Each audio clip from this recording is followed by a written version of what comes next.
Hi, it's me again with Corel Draw Tips and Tricks. Another video, another macro by our friend Eskimo. I think I've worked with this before, but I've never really played too much around it with it.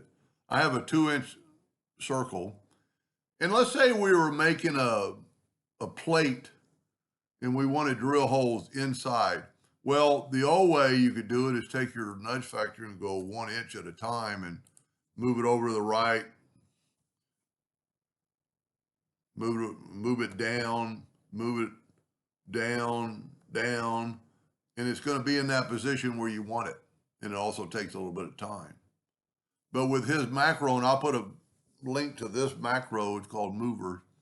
If I want to take that and bring it in 2 inches horizontally and 2 inches vertically, I can go right here and go down. I can select this one and go up. I can select this one and go down. I can select this one and go up.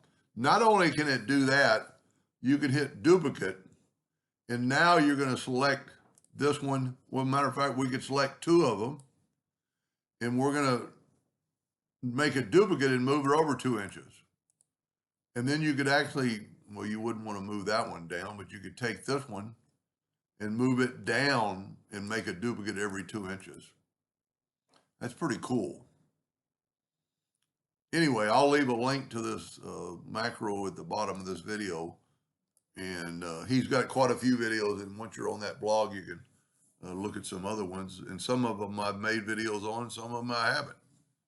Anyway, I hope that helped a little bit. Thank you for watching.